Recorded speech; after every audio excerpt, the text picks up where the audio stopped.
Assalamualaikum warahmatullahi wabarakatuh. Hai semuanya, ketemu lagi di channel YouTube Dapur Manis.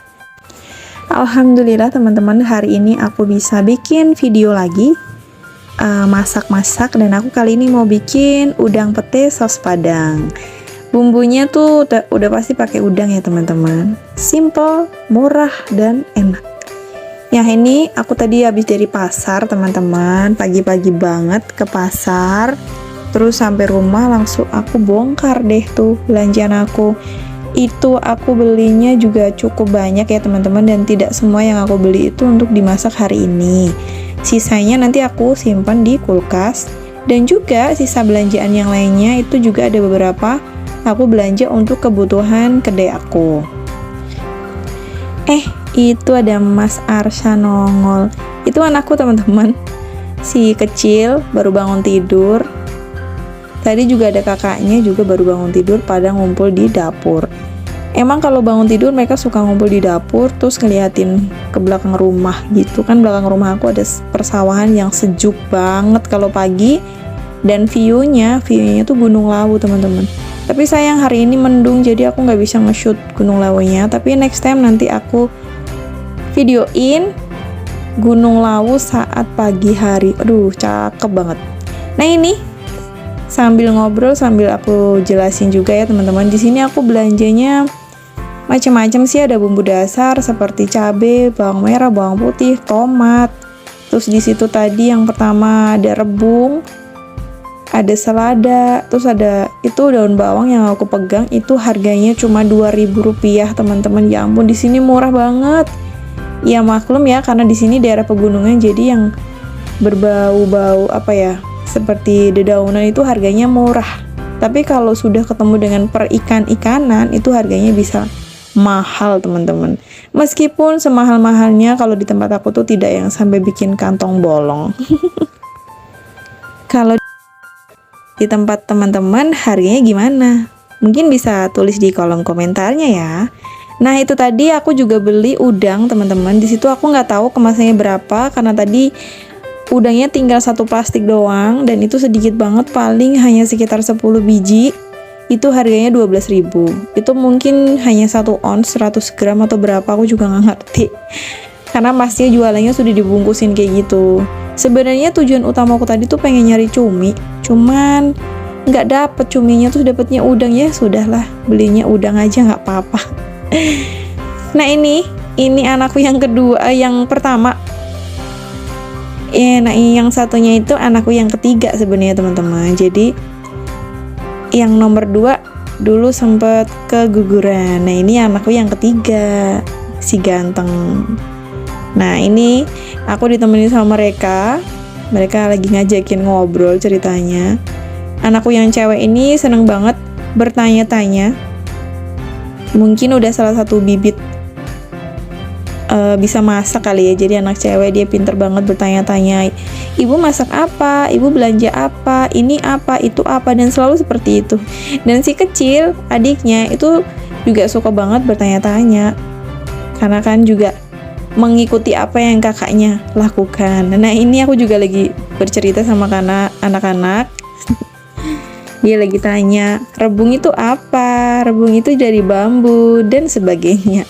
Keseruan sekali punya anak 2 bocil yang memang ribetnya luar biasa, Masya Allah. Tapi alhamdulillahnya, bersyukurnya luar biasa, diberikan rezeki anak sudah pas ya teman-teman, alhamdulillah. Nah ini sebelumnya maaf banget ya teman-teman, karena dapurku itu masih bangunan yang belum jadi 100%, dan itu masih berantakan banget. Gak apa-apa ya teman-teman, yang penting nyaman untuk jadi tempat tinggal, dan juga diisi oleh keluarga yang insya Allah semuanya damai, baik, dan sejahtera. Amin. Nah ini aku tadi juga beli ayam teman-teman. Aku beli ayam, ini sebenarnya rencananya mau aku buat dimsum, tapi nggak tahu deh aku mau bikinnya kapan, yang pasti untuk stok juga sih. Nah itu ya teman-teman, jadi bisa dilihat air cucian dari mencuci ayamnya itu nanti aku gunain buat menyiram tanaman aku di belakang rumah, karena memang itu mujarab banget untuk menyuburkan tanaman-tanaman kita. Menurut pakarnya seperti itu ya teman-teman. Ini juga baru beberapa kali aku mencobanya kok. Jadi belum maksimal mendapatkan hasilnya. Tapi insya Allah dengan banyak pengalaman dari orang bisa banget mujarab. Nah ini aku coba fillet ayamnya ya. Dan untuk tulangnya nanti rencana mau aku buat sop ayam. Pakai tulang dan nanti ada sedikit dagingnya. Nah ayam seperti ini biasanya juga aku fillet untuk kebutuhan kedai di rumah ya teman-teman. Karena untuk menu masakan aku atau menu di rumah, di kedai itu ada yang banyak menggunakan ayam seperti ayam geprek, ayam gepuk. Kalau di tempatku adanya ayam gepuk ya teman-teman. Sebenarnya hanya beda nama aja sih, untuk ayamnya sama, cuman beda nama dan penyajiannya. Kalau ayam gepuk itu penyajiannya ayamnya benar-benar dihancurin, disatukan dengan sambalnya. Kalau ayam geprek kan hanya digeprek sedikit aja, biasanya begitu. Nah, ini aku juga beli udangnya ya teman-teman. Itu bisa dilihat hanya segitu, itu sekitar 10 biji seperti yang aku bilang tadi. Atau lebih-lebihnya ya 12 bijian lah ya. Dengan harga 12.000 sudah dapat protein seperti itu ya teman-teman. Itu sangat-sangat terjangkau banget. Nah, ini aku aku sisihkan kepalanya. Enggak untuk aku buang ke teman-teman, nanti aku sisihkan lagi. Itu bisa banget dimanfaatkan untuk sebagai tambahan nutrisi sekaligus perasa alami dari udangnya. Jadi nanti bisa digunakan untuk bikin somai atau bikin dimsum. Jadi yang digunakan untuk dimsumnya bukan hanya daging udang, tapi juga bisa menggunakan kepalanya, tapi dengan syarat harus benar-benar di blender atau dihaluskan sampai benar-benar lembut banget. Jadi supaya tidak menjadi pengganggu ketika dimakan. Nah ini selanjutnya aku potong-potong dulu jeruk nipis untuk kemudian nanti aku siramkan atau aku peraskan ke mereka. Mereka itu ada udangnya dan juga ayamnya. Dan untuk marinasi seperti ini bisa juga ditambahkan garam ya teman-teman, tapi aku nggak pakai tambahan garam. Begitu aja sudah nggak apa-apa, tapi lebih bagus kalau kalian pakai garam. Nah ini ayamnya, dan ayam diperlakukan seperti ini tuh sangat bermanfaat banget. Dia bisa tahan banget untuk tidak berbau anyir atau berbau amis ya teman-teman. Bener-bener sangat mujarab. Mau di suhu ruang maupun suhu kulkas, itu dia bisa awet lebih lama untuk aromanya. Kalau misalkan di suhu ruang, dia bisa tahan sampai 6 jam, 5-6 jam supaya dia tidak amis. Dan ini aku juga beli petenya tapi kecil-kecil teman-teman, tapi nggak apa-apa lah. Yang penting ada petenya. Kalau kecil-kecil gini, nanti itu ketika digigit tuh kayak makan pete yang super imut gitu. Tapi nggak apa-apa ya teman-teman. Nah ini aku juga siapin bahan-bahan dasarnya untuk membuat sos padangnya. Aku mau buat sos padang yang cukup pedas ya teman-teman, tapi nggak yang pedas banget ya, karena aku pakai cabenya tuh ada cabai merah supaya warnanya merah merona dan cantik. Meskipun ada cabai dombanya atau rawit merah yang membuat sensasi pedas, tapi tetap pakai cabai keriting merah supaya warnanya lebih berani. Nah di situ bisa dilihat ya teman-teman, ada 3 buah cabenya. Di situ masih ada tangkainya ya. Sebenarnya itu memang sengaja aku berikan tangkainya, tapi tangkainya tetap aku pilih yang fresh ya teman-teman. Jadi bukan tangkai yang tua atau tangkai yang menghitam, tapi aku ambil tangkai yang warnanya masih hijau. Dan itu sebenarnya aku lakukan juga dengan tujuan untuk supaya masakan kita itu jadi lebih sedap gitu ya teman-teman. Dan kata orang juga supaya tidak sakit perut. Tapi kalau untuk sakit perutnya tergantung dengan kondisi tubuh masing-masing. Cuman yang aku rasain memang rasanya lebih sedap. Tapi juga bisa jadi karena sugesti ya teman-teman. Semuanya kembali ke masing-masingnya. Mungkin beberapa orang meyakini ini, ada juga yang tidak meyakini ini. Nah ini next aku kupasin dulu si bawang merah dan bawang putihnya. Seperti biasa ya teman-teman, penggunaan bawang merah akan jauh lebih banyak dibandingkan bawang putihnya. Jadi komposisinya kurang lebih ya, bawang putihnya ada 5 siung, bawang merahnya ada 9 siung. Seperti itu. Nah, kita kupasin semuanya satu persatu, dan di sini untuk kulitnya aku manfaatin lagi. Ini aku rendam di dalam satu wadah. Nanti aku berikan air, kemudian aku sisihkan. Itu nanti fungsinya, manfaatnya bisa digunakan untuk pestisida alami ya teman-teman. Jadi tanaman nanti bisa disemprotkan. Jadi nanti disaring, dimasukkan botol, kemudian bisa disemprot-semprotkan ke tanaman kita seperti pohon cabai, tomat, sawi, selada dan sebagainya. Karena kebetulan di rumah aku, di belakang rumah banyak sekali menanam itu, dan semuanya masih bayi-bayi ya teman-teman. Belum ada yang panen maksimal. Baru tomat kemarin hanya 1-2 aja. Karena keterbatasan waktu sih teman-teman. Nah, ini semuanya sudah aku cuci, kemudian nanti aku mau potong kasar karena nanti mau di blender atau di chopper ya. Jadi potongannya hanya kasar, dan cabai besarnya juga, cabai merah rawit merahnya juga tidak aku potong. Hanya cabai keriting dan juga bawang putih dan bawang merahnya aku potong-potong. Seperti biasa ya teman-teman, supaya memudahkan alat kita dan mengawetkan alat kita agar tidak cepat rusak karena selalu bekerja keras gitu. Kalau dipotong-potong kan dia jadi lebih mudah untuk digiling ya teman-teman. Kita satuin dulu. Nah, kemudian tomatnya kita potong-potong juga, nanti kita pisahkan. Sebenarnya itu tidak harus dipisahkan juga nggak apa-apa ya teman-teman, tapi kenapa aku pisahin aku juga bingung di video ini. Ternyata niat awal itu sebenarnya tomatnya aku mau masukin pada saat segernya, tapi ternyata doi juga ikutan aku rebus. Jadi sebenarnya tidak perlu dipotong-potong yang kecil-kecil. Sebenarnya tidak perlu ditempatin juga nggak apa-apa, dijadiin satu. Nah, ini aku sudah panaskan air, kemudian aku mau rebus bumbu-bumbunya seperti bawang merah, bawang putih, dan cabai sekaligus tomatnya. Nah, ini aku menggunakan panci yang seadanya ya teman-teman, yang adanya di rumah apa ya aku gunain. Dan ini juga salah satu aktivitasku ketika memasak. Aku juga sambil bersih-bersih biar tetap nyaman ketika kita masak, semuanya bersih, jadi semuanya terasa nyaman. Meskipun kalau masaknya ribet, tetap aja untuk cucian piring akan terlihat berantakan. Nah, ini kompor Legend yang sudah menemaniku lama ya teman-teman. Nah, semuanya sudah dilap-lap. Nah, ini siap untuk diaduk-aduk dulu ya teman-teman, sebelum nanti kita angkat. Ini kita aduk-aduk sebentar sampai nanti kita biarkan dia benar-benar mendidih ya teman-teman. Nah, ini sudah mendidih sekali. Kalau sudah seperti ini waktunya untuk kita angkat. Karena dia sudah mendidih sampai seperti itu ya teman-teman. Oke, kita masukkan di mangkok dulu.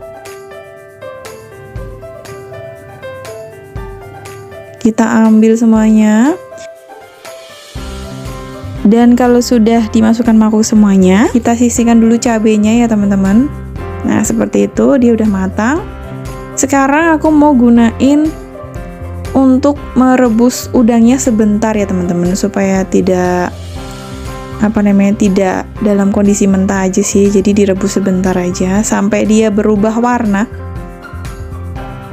Jadi udang itu sensitif ya teman-teman, ketika dia terkena air panas sedikit aja dia langsung mengkerut dan berubah warna menjadi orange, jadi warnanya cantik. Ini sudah berubah warna, jadi nggak perlu lama-lama, sebentar aja karena kan nanti dia masak 2 kali. Yang penting sudah berubah warna saja ya teman-teman. Sudah diangkat, kemudian kita sisihkan terlebih dahulu, dan kita beralih ke choppernya dulu. Sekarang mau di blender. Kita haluskan dulu bahan yang kita rebus tadi. Tambahkan sedikit air lagi ya teman-teman, supaya lebih maksimal ketika di blend. Dan kita guncang-guncang supaya nanti dia bisa turun dan bisa maksimal di gilingnya. Ini aku blend kurang lebih hanya beberapa detik aja, karena aku tidak mau mendapatkan tekstur yang terlalu halus ya. Jadi bertekstur, jadi dia agak kasar gitu ya teman-teman. Nah, ini sudah. Kalau sudah bisa kita buka. Nah, teksturnya kurang lebih seperti itu. Dia tidak terlalu lembut dan juga tidak terlalu kasar. Kalau sudah seperti ini, kita sisihkan dulu. Kita panaskan minyak. Dan setelah panas, pertama-tama mau aku goreng ayamnya dulu karena dia ayamnya mentah ya teman-teman. Nah, ini hati-hati banget karena minyaknya sangat panas dan ayamnya membawa air, jadi dia akan meletup-letup. Nah, ini kita goreng sebentar aja, yang penting dia sudah terkena minyak dan sedikit matang. Sedikit ya teman-teman, karena nanti sama dia juga akan dimasak 2 kali.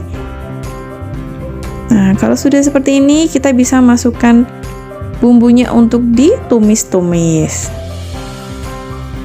Langsung aja kita tumis bumbu yang sudah di-blend tadi. Lalu kita aduk ya teman-teman.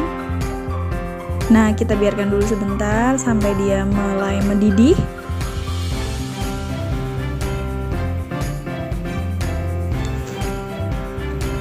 Sampai nanti dia mendidih ya teman-teman, kita aduk lagi. Dan untuk ini nanti airnya akan aku buat sedikit menyusut ya, jadi direbus dulu sampai airnya berkurang, tapi tidak perlu menunggu sampai benar-benar surut. Kita bisa memasukkan jagung manisnya. Kenapa tidak perlu sampai benar-benar surut? Karena tadi bahan-bahan yang ditumis itu semuanya sudah matang ya teman-teman, jadi tidak perlu khawatir untuk rasanya jadi langu dan sebagainya, tapi tetap dia akan jauh lebih enak ya, tidak perlu disusutkan. Ini kita masukkan dedaunannya.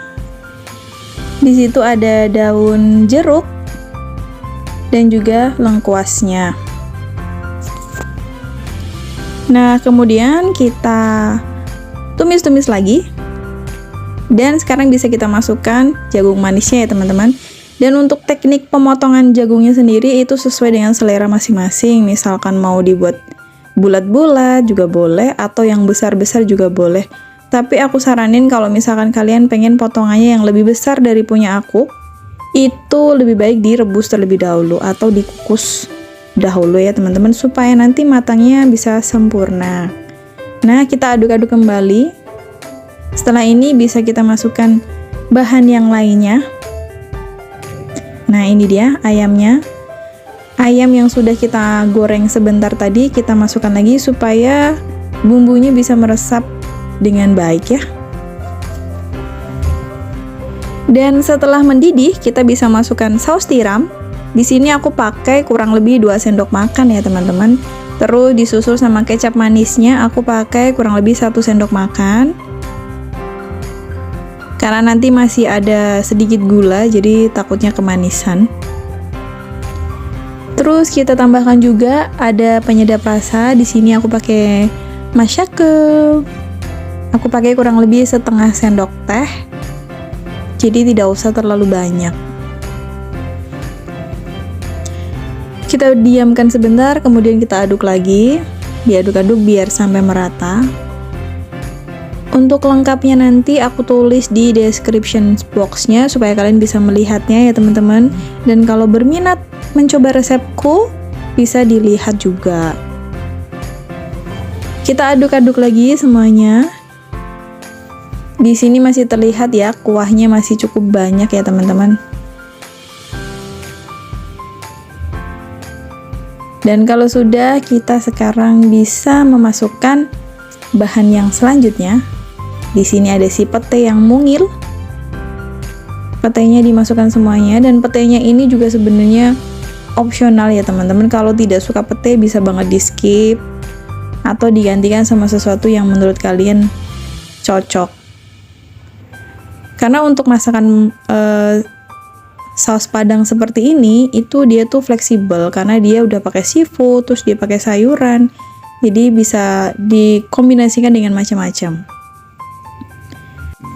Kalian juga bisa menambahkan wortel, terus buncis, dan sayuran yang lainnya. Misalkan jagung muda juga bisa ya teman, karena dia fleksibel dan pengganti sayurannya. Karena seafood kan cocok dengan sayuran ya. Nah, di sini aku masukkan daun kucai sama cabai rawitnya. Kenapa aku kasih daun kucai? Karena di rumahku daun kucai banyak sekali. Di belakang rumah dia tumbuh subur dan berlimpah.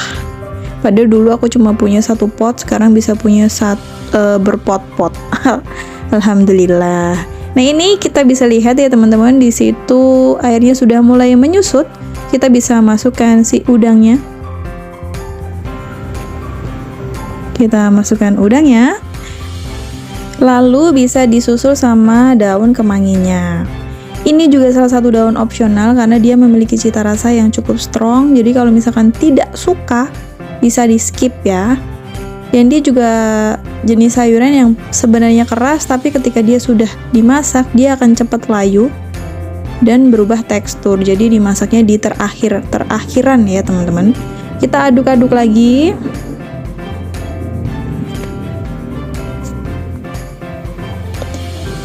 Dan di sini aku tambahkan satu saset saus sambal, atau kalian bisa menggunakan 1 sendok teh.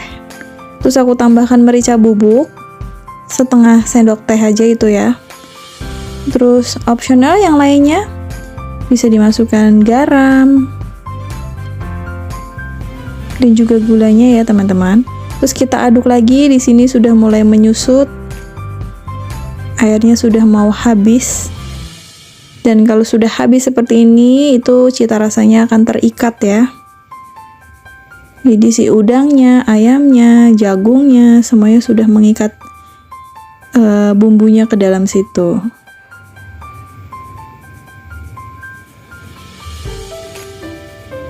Dan ini dia, cantik sekali warnanya, bener-bener fresh banget dan rasanya pedas nampol. Sangat layak untuk dicoba ya teman-teman. Dengan bahan yang sederhana, murah meriah, ini kalau di resto harganya bisa mahal banget, tapi kalau kalian punya ide kreatif, dimasak sendiri, hasilnya bisa untuk makan satu rumah dengan budget yang tidak banyak.